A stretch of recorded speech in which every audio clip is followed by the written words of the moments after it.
What's up, y'all? It's your girl, Carrie Hilson. Hey, what's happening, homie? This TIP, man. Yo, what's up? This Big Boy. Y'all know what time it is. Live from the West Coast. You already know you checking out Hard Knock TV. You heard? Yeah, what up, though? This is Common, and right now you checking out Hard Knock TV. You watching Hard Knock TV, you understand? Learn that you yacht. Hey, what's up? This is Travis Barker. You're watching Hard Knock TV. Let's get right into it. The title, Give the Drummer Some. Yeah. Can you explain some of the references for maybe a younger generation who might not get some? Yeah, like James Brown era, like, you know, like he was always doing stuff like that. AM used to have the best ones of like, hear the drummer get wicked. All these, you know, like dope ones, or like, you know, James Brown like live saying like, the drummer ain't had some in some time or whatever. You know what I mean? Like all these rad things. So yeah, that's where that spawned from. Our last set actually with DJ AM that we had constructed had like little bits and pieces of it in there. One more time, I want to give the drummer some of this funky soul we got, yeah. Speaking of AM, how much did the mixtapes that you did with him and all the live stuff that you guys did together, how much of that influenced this album? Oh man, I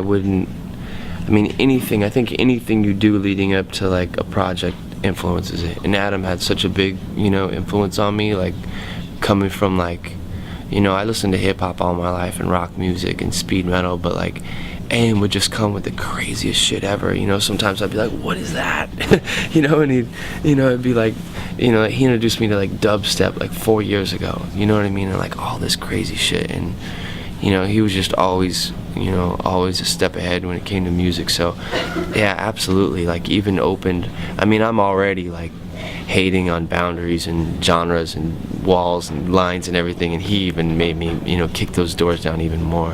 His birthday's coming up next month. What do you miss most about AM? Oh man, I mean, there's a million things, you know, not to mention just like how great of a DJ he was. That was like one of the best dudes ever, you know.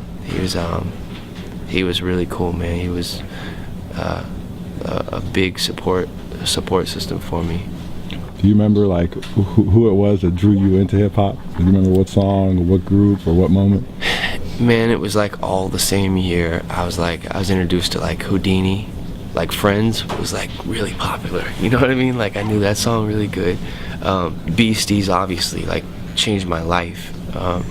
Public Enemy, like Run DMC, like all that stuff. And then, I mean, that's what eventually caught my eye and caught my ear, and I was like hooked, and I followed everything, you know, ever since then. Like I went through like my little phase where I listened to like the Alcoholics and the Far Side, and like that was my shit, like when I was skateboarding a lot, you know, and Wu-Tang Clan. Like I got into hieroglyphics and like all sorts of different hip hop. Every piece of hip hop I could like kind of like, you know, check out or investigate. I was when I was young, you know. That's how I was with music in general, you know. Before there was the internet, I was just buying stuff, you know, like listening to music. My favorite songs actually from listening to the album today is the track with Busta, Twista, and Yellow Wolf. Oh, thank you, man. How did that track come about? You know, originally it was like, you know, listening to like there was so much music, like from like old Brazilian music to like the Ramones, like the Let's Go, you know, all that stuff. And I had just started messing around with like, you know, some beats. Actually, this kid Kev who does production with me or whatever, Kevin Bavona, we just started constructing that track, and then I was like, man, at the time Busta had been hitting me back and forth going like, hey man, you know, I'm still on your record, right? Or what is that? I was like, oh, you're tripping. The fact that he's even asking me, you know what I mean? That means I should have delivered a track to him last week, you know what I mean? So that was, I sent him three different beats that I did, and he picked that one, you know? I had this beat that I was planning to get M on, that I wanted him on, and he ended up, you know, it ended up just going that way, you know?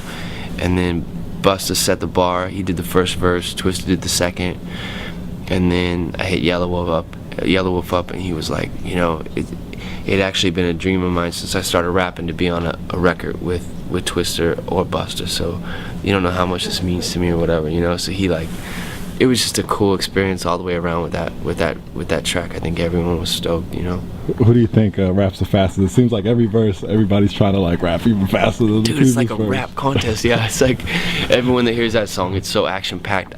They all do it so good, dude, man. Like Twista, you can hear every little thing he says. Like Busta, like he just he made like the guitar noise in it. Like it's just like everyone did their shit in it, you know, and was so creative. And Yellow Wolf even switches his cadence up a couple times during it. So it was action packed getting everyone's verses from that. I read that you're working with like RZA. You work with a lot of producers. How does the creative process happen when you're working with other producers? Well, see, the only producer like that really like did a lot of production on my album, besides the stuff I co-produced with people, was Pharrell. Like the Pharrell joint, he had already pretty much had it almost completed, and then I just finished doing some production on it and played a lot of drums on it, you know. So I really let him set the tone, because it was like, I'm a big fan of him too, and we had gotten in the studio a couple times, and I liked that beat more than anything we had come up with, you know, the Pharrell joint, the Lupe joint, I'm sorry. But like, you know, say for like Chuck, Cool Kids, of course, like I let him get down. He played live drums on that with me, you know. RZA, he actually came in, you know, and I thought he'd just jump on a beat I had made, and he's like, hey man, let's make something from scratch, and I want to play guitar on it. You know, that's how Carry It came about, you know. And then it already had that sound, so I was like, let's reinforce this sound and get Tom Morello, because he's the homie of RZA's and mine, you know. So it was like natural. For people who weren't in the room today, how would you describe the album to them? It's like a movie, sort of like a movie, you know, and there's just, you know, all these different people playing different characters. It feels like, you know, it's like 16 songs, and to me, I don't feel like any of them sound the same or like feel the same. So it's I don't know, it's just different, you know, and there's loads of drums. I mean, I don't know if you could tell with all the intros and outros, like there's marching snares and marching drums everywhere throughout it. So, I mean, hopefully people will hear it and be like, yeah, that's Travis. That makes sense. Like, you know what I mean? You won't get it like mistaken with another, you know, record of yours or something. I read somewhere that early stages you were part of a jazz ensemble, and that's like part of what got you in the drumming, or part of the early stages. Yeah, well, just in school and stuff, you know, I'd always played in jazz band. My dad was always like, you know, be well-rounded, listen to everything, you know. So I sort of did, you know, that kind of influenced me to always be like, listen to everything and kind of be inspired by everything, because there's always something dope you can take from, you know, like some music, or that you'll appreciate or like about it, you know. What's something that you think fans might not know about you? Man, that's a good question. I don't know. It's kind of all out there. I don't really have no secrets, no closet shit I'm trying to keep from everybody. I was a trash man. Like, you know, any shit that's embarrassing, everyone knows. You know, like, I don't know. Maybe any like hobbies or favorite movies, or what do you do when the limelight is off and you have your personal time? I love running. I love jump roping. I love MMA. I love cars. That's pretty much it. Skateboarding. So whenever I see you around Lil Wayne and Game, it always seems like you guys have like some kind of like rapport. Can you speak a little bit about just what it's like vibing out with those guys? It's like, you know, you did Dope Boys with Game, and like a couple tracks with Wayne. Game's dope, man. He's like I see it so hard, because, you know, when you know someone, you're just like, well, what do you think that they're gonna be like, you know what I mean? Because he's like, man, he's such a straight up dude. Like he's always impressive in the studio, always. Like, he's just a monster. He has so many ideas. He's a stand-up dude. He's a good father. Like, he's surprised the shit out of some people, you know what I mean? He's that cool. And same with Wayne, man. They're both, man, I can't say anything negative about any one of them. You know, they've always been there for me, and I've always tried to do whatever I can for them.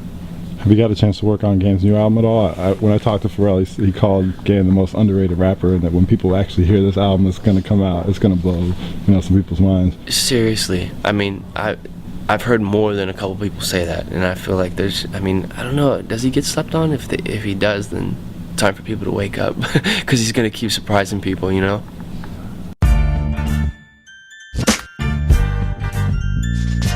Stay tuned, listen to Game of Life, and these are the cards I've been dealt. Give you the real deal, live footage, and you can feel for yourself. It's uncut and raw, ghetto reporter. Since before the new world was in order, embedded in places you dreaded and never thought of. The corners, the streets, and projects, the one-bedroom apartments, the hood. I'm the voice for all of y'all misunderstood. It's because I'm hip-hop, baby. I was born from the struggle, hustle and hover above the earth. Observe the concrete jungle and expose all lies. From the block, it's all lies. Revolution of the mind. It will be. Hard knock. giving nothing but truth.